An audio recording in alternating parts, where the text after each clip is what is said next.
I'm really excited to be here tonight. I'm going to just tell, I think, two stories. One about how I got into politics in the first place, and then one about where I think we find ourselves in this strange moment in history right now, and one kind of big idea that we've built around how I think we help get our way out of it. And then mostly love to spend our time on questions. So if there are things that are most important to you on given policy areas or things you're worried about or concerned about, a big part of my goal tonight is to listen to the things that you want to chat about. So I'm going to shorten my comments a little bit more and have a longer chance to talk. So quick background on me, for those of you that I haven't met before, I am a fourth generation teacher. So I grew up on the western slope of Colorado. My family has a family business there we run, which is a bed and breakfast in Eagle County, which we've had for about 40 years. My brother and I, my mom still run it now, but I eventually went into the real family business, which was teaching. My mom was a music teacher. My grandmother was an English teacher. My grandfather was a school principal, which worked great until he ran away with the math teacher, and then that didn't end so well. If you want to know funny stories about my childhood, it's when your grandfather is coming to town to visit and your two aunts can't know that he's in town. And it's like the witness protection program. I'm sort of shuttling him from house to house so he can't get spotted.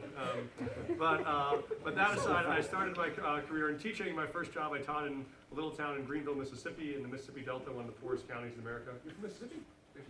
Oh my gosh, wow, fantastic. That doesn't happen very often.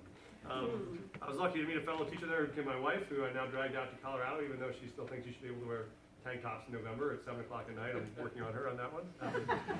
But then I came home and pursued my dream of being a school principal, and was a school principal in Denver for 6 years. And I was a school principal in Thornton, was most recently, and had a school of, most of our students were Mexican and Guatemalan immigrants, so it's about I-25 and 84th up there. And had worked very hard with an amazing team of teachers who helped us build this school. We had a great superintendent who helped us transform this high school. And we took a school with about a 50% dropout rate and turned it into what became the first public high school where 100% of our seniors graduated from high school and were all admitted to four-year colleges. There's a sad part to that, which is we were very excited about that. Teachers were all going around, we were all patting each other on the back. And then I had a number of students, one of them, who's I'm still close to now, his name is Flavio, who came up to me about a week before his graduation and said, Mr. Johnston, I want to thank you for everything you've done for me and all the commitment, and I'm so grateful for having been at the school, but I just want you to know I'm not going to go to college. I said, well, why is that? He said, well, I never told you this before, but I'm undocumented, and so I can't go to college because the bill just failed in the state Senate. It would have allowed undocumented kids to get in-state tuition. So my best friend and I are both going to go to CU. He's going to go and pay $2,000 a year with financial aid. I'd be paying $32,000 with no financial aid, so I can't do it. And I did not know about this bill. I was not following the state Senate. I was just trying to run a school. And suddenly it was like looking at this whole group of kids who we had literally carried on our backs. I mean, kids who had lived on our math teachers' couches when their moms were homeless and kind of found their way to graduation. And here we were just watching these kids fall off the cliff. And so I said, first, we got to figure out how to get you citizenship. Second, we got to figure out how to solve this problem. And so he said, well, I never wanted to tell you the story, but what happened was I grew up in Juarez, in Mexico, and my dad was one of those people in Juarez who believed that the cartels shouldn't run our town. And so he got up and said that in a public square one day. And that night, the cartels came to my house and murdered my father and murdered my uncle. And so my mom put us in a car in the middle of the night and just drove. And drove until we got to Denver. And that was 15 years ago. I've been trying to get residency ever since. So we started doing the research and filing the papers, and they said, okay, you can apply for residency. All you have to do to apply is go back to Juarez. So I was, of course, furious. We're not going to let you do that. There's no way. We're going to protest. He said, no, Mr. Johnston, I'll go back. If it means I got a chance to come to America the right way, raise a family here, be a resident, I'll do it. I'm happy to go.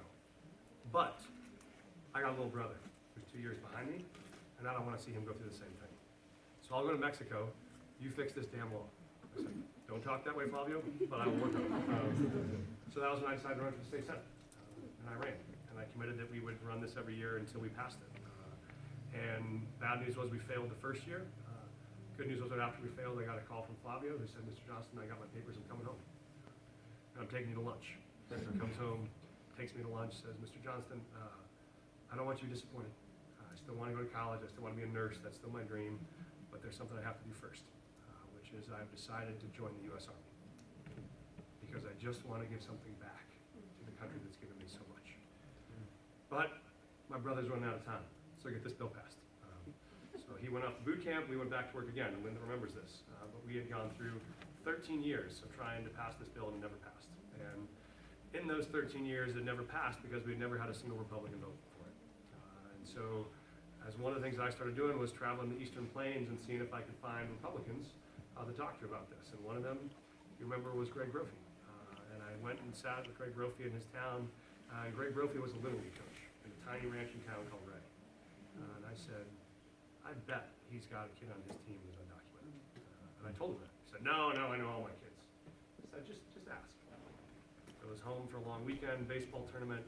Comes back Monday morning, walks up to my desk and says, my shortstop. My shortstop. My son's best friend since second grade. Hardest working kid on the team is undocumented. I will be the first Republican in state history to vote yes on this bill. And he did. And it passed. And I got to stand behind the governor at Metro State when he signed that bill. And best of all, when Flavio got home, he and I got to drive back up to my old high school and got to see his brother graduate from high school. We got to know that for the first time, the doors of college were open to all kids in the state. So his brother turned around.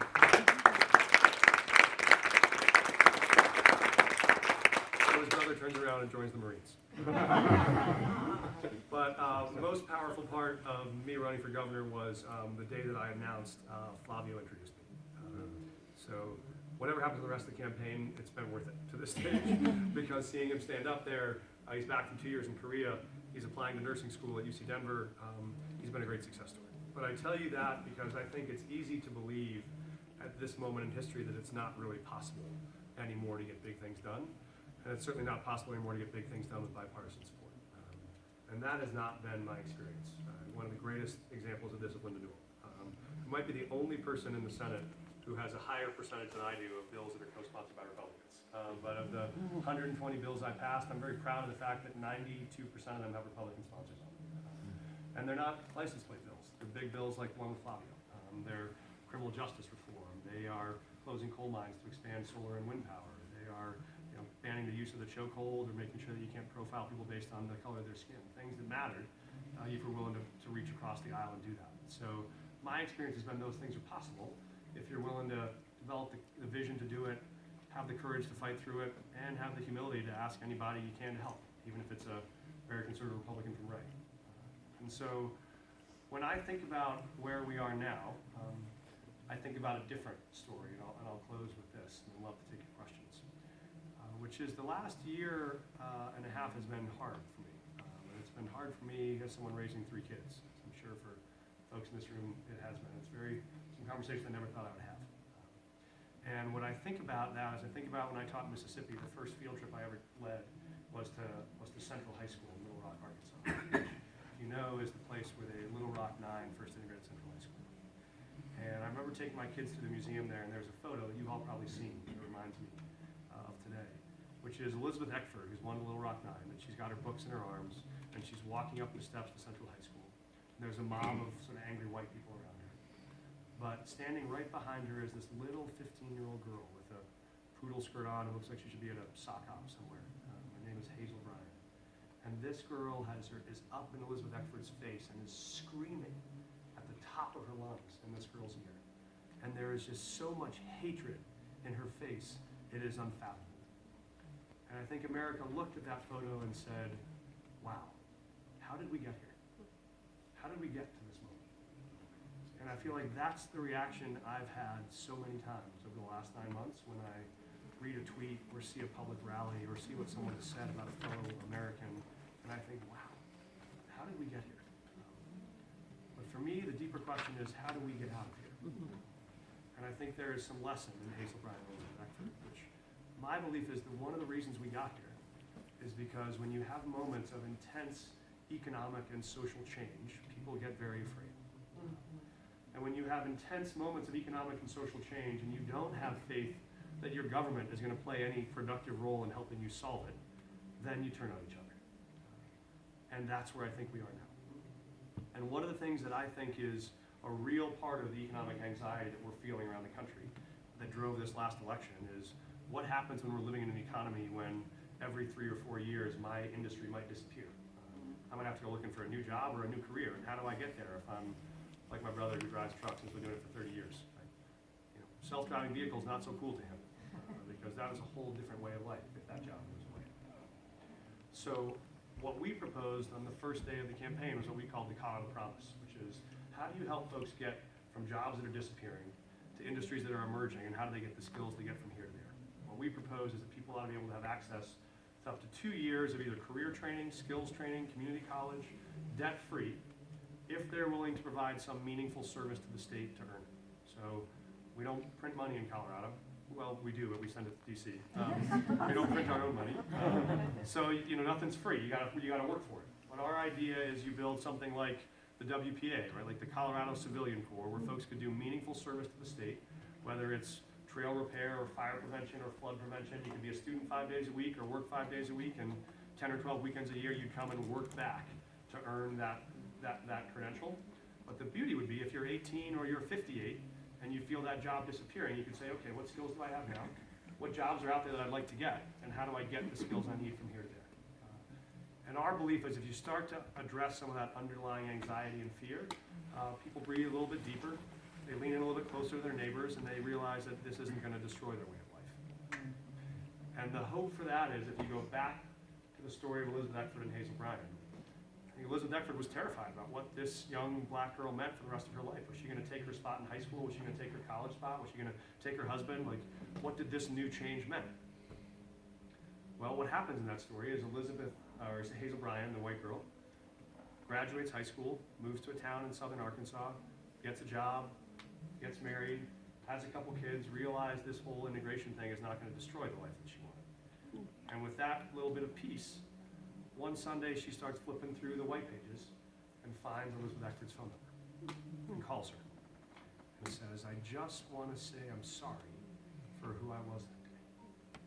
And would you meet me for a cup of coffee? Elizabeth Eckford says yes. They go, they meet for a cup of coffee, they have a second cup of coffee, they have a third date, they become friends, and they finally say, you know, there's something we could do about this. We should write a book together. And they write this book together, and they go travel around the country, high school to high school, and they open every talk with that giant photograph of the two of them behind them and say, this is who we were then, but this is who we are now, and this is how we got here. I think there is no doubt that we are going to have to answer to our own kids for who we have been as a country for the last 2 years. The question is, what are we going to do over the next 10 years to make ourselves proud of the answer we can give them of who we have become? I think that's possible. I think that's only possible in a state like Colorado, where good people with principle are willing to come together and solve problems in pragmatic ways like we did with Flavio, like we did with the other bills we passed over bipartisan. There is a chance for Colorado to do that. And if we do that well, I think we maybe not just solve a big set of problems in front of Colorado for the next 10 years. I think we maybe just light a lantern out here on the Rocky Mountains to say, if you think America has lost their way, come back to a place where we can show you that it still works. I think we can do that. That's why I got into this race. That's why I came down here tonight, and that's why I'm so grateful that you have me. So thank you so much. Thank you.